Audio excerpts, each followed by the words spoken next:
Hey, welcome back you guys to the biggest texture skimming job I have ever done. In fact, this might even be the biggest drywall job I've ever done. It is about 90 sheets plus about 1,100 square feet of texture to remove and skim. This one is actually so big that it threads the line between being worth removing all the drywall or repairing the texture. So the only thing that actually makes this one worth it is the fact that we are going to end up with a better finished product for about the same price. But it has been a total bear. In fact, it's so big that instead of sanding off all the texture at once, what I did was I came in with my Festool, 40 grit sandpaper, and I would sand it for 30 minutes in the morning, 30 minutes at the end of the day, as I was doing the carpentry on this job, so that I didn't burn out my neck and shoulders too much. Because when you have to sand off one of these ceilings all in one shot, you kill your neck and shoulders before you've even had a chance to get to the rest of the work. So I forgot to mention this in my last texture video, but you need to check for asbestos before doing work on a textured ceiling. So this house was thoroughly tested. There was no asbestos in any of the drywall in the entire house, so we are good to go here. But definitely get it checked before you just go scraping away. A lot of those old ceilings will have it. So one of the big things on this job is we need to re-screw it. And this whole job was just old school, double nails, right? So instead of using drywall screws, they just did 2 nails. And so as I'm doing this in preparation to add, almost a 1/4 inch of mud to this entire surface, the thing that keeps happening is these nails start showing up. And this is where it starts to be almost more work than just hanging new board. And I think if I had foreseen this right at the start, I might not have chosen to go this route. I might have vied for new board, because this is probably going to be the most time-consuming and annoying part of the job. Because every time you put in these screws, you get a couple of nail pops. Big ones that won't coat over with a couple coats of mud. As you can see, those nails are just kind of floating there. Here's what happens. And here's some that I've already fixed. I think I'll probably just use a nail punch to push those in, but it's going to be a big job.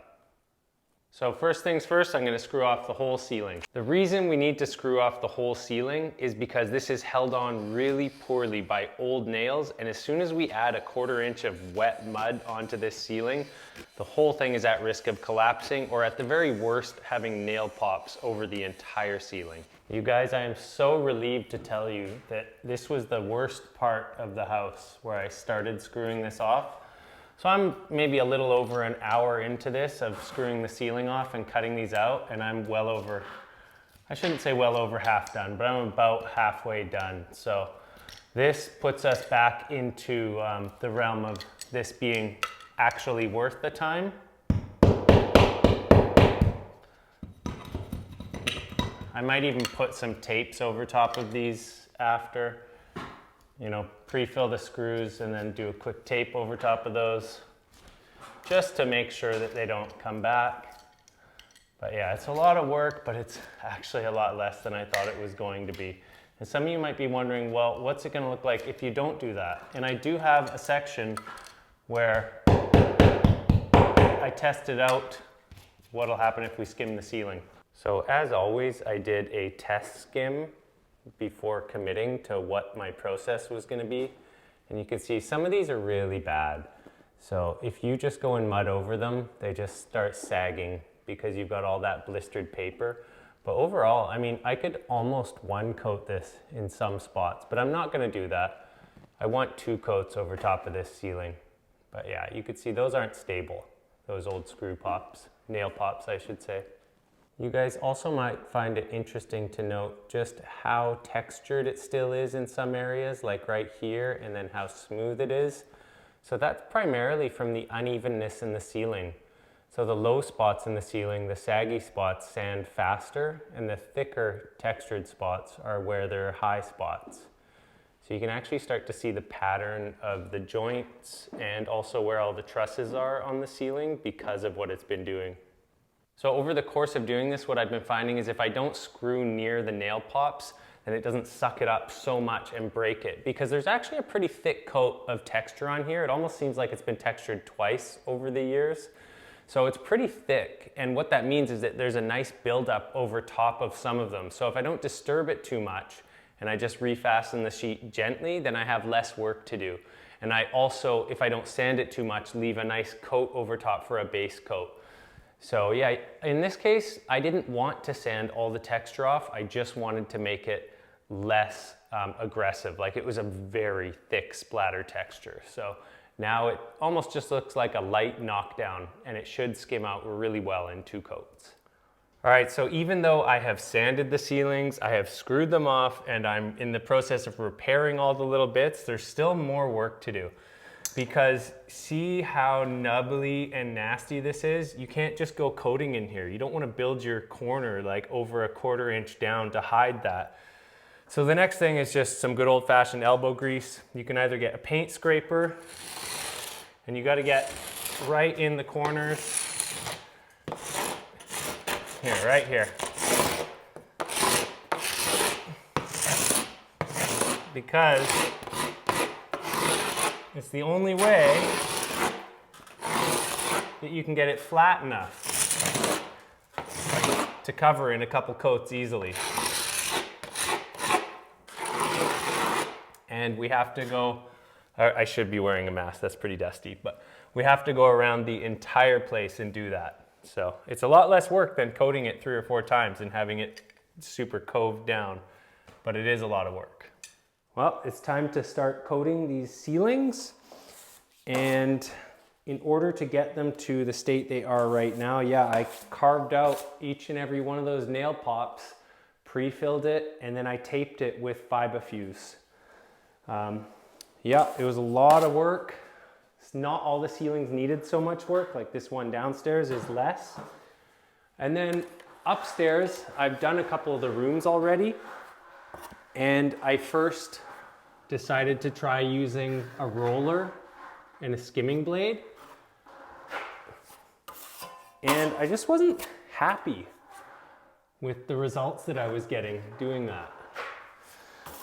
It was not laying down flat enough, and it was making a massive mess. Whenever you use a roller to apply mud, you just get so many enormous blobs on the floor. It sprays you the whole time as well. That's not too bad. So I'm just applying this the old-fashioned way, first coat by hand. And so far I don't seem to be getting too much adhesion problems. I feel like a huge blob fell down my back.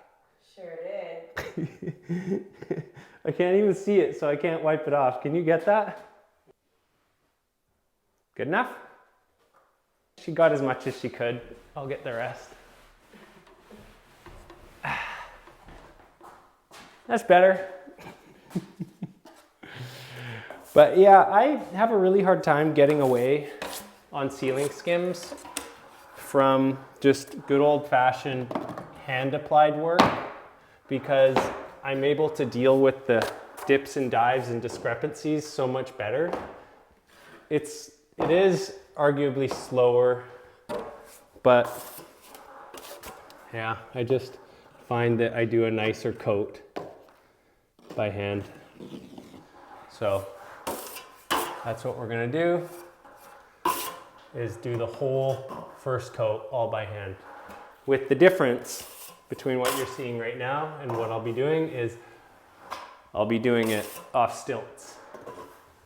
But I'm not quite ready to get on stilts yet today.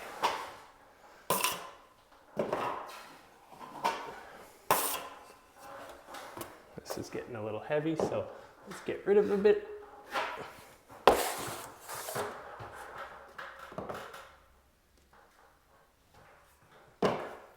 And thankfully, my shoulder's feeling pretty good right now. I also find that I'm able to do the corners while I'm coating, whereas when I do it with the big fancy tools, I have to come back and tune up all the corners. So yeah, when it comes to ceiling skims, this is how I do it, for better or worse. I've found that, you know, at the end of the day, there's no substitute for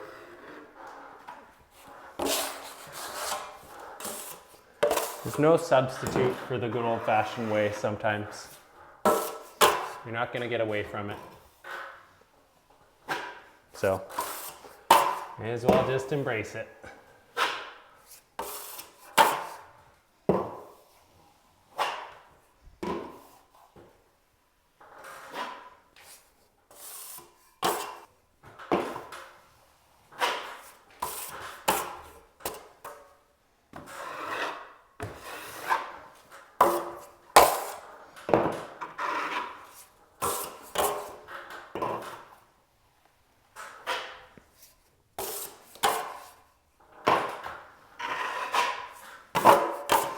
And honestly, you just mix up a couple buckets, get some good music on, and it goes pretty quick. A room like this is like maybe 12 by 20 or something like that, 12 by 22. I'll get this coated in an hour by hand, no big deal, right? So yeah, just one stroke at a time, you get the job done. You know, overall I got incredibly lucky, but you're never gonna get a ceiling like this without at least some stuff to fix. So we just got some delamination here. In one of the other rooms, I've got some joints that are peaking from the application of moisture. So you just gotta put a keen eye to the ceiling and look for anything that's blistering after your first application of moisture. And once we get that out, I can fill for the joints. I have to tape, pre-fill, tape, and coat again.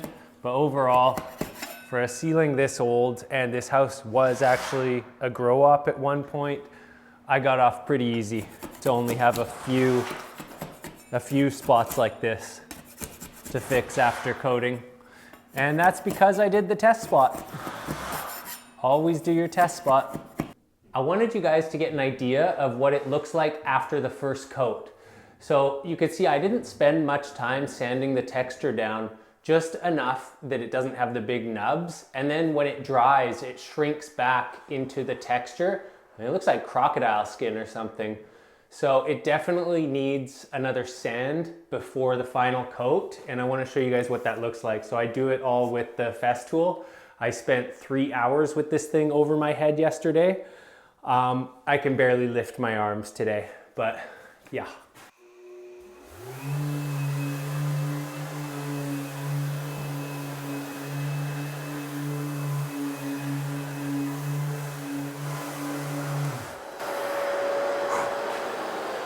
So I just go until I literally cannot hold it up any longer, like I'm doing reps in the gym, and then I switch arms.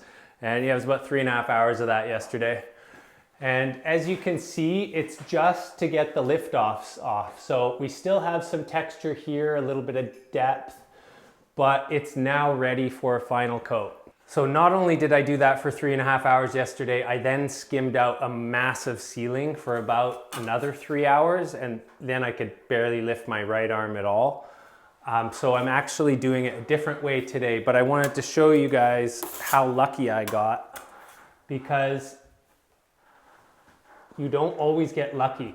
So no bubbling at all. It's basically just one pass to load.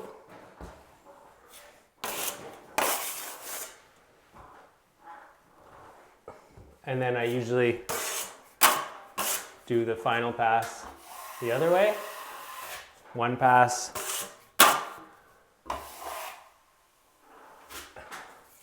Oh, we got crusties in the mud. Sometimes it's 2 passes, but generally speaking, you can see, like, so lucky to have an entire ceiling skimming this easy on the final coat. So I did the whole upstairs. We got a nice hair. That looks like mine.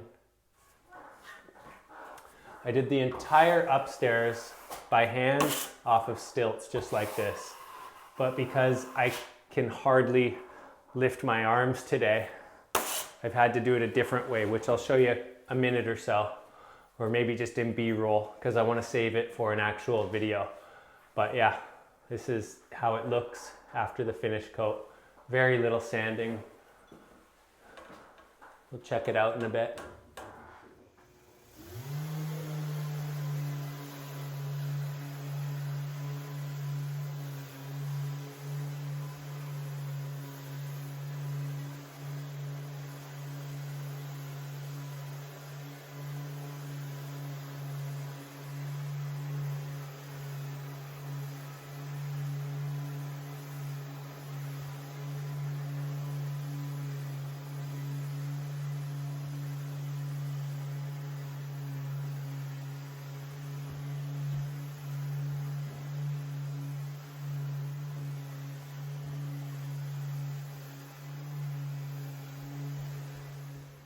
Ceiling's done. Whole place is done, actually. You can tell by the echo. It looks good. It's it. That's how I did the ceiling. That's what it looks like. Looks even better when you turn the lights on. See you guys. Have a good one. Okay, I got one more thing.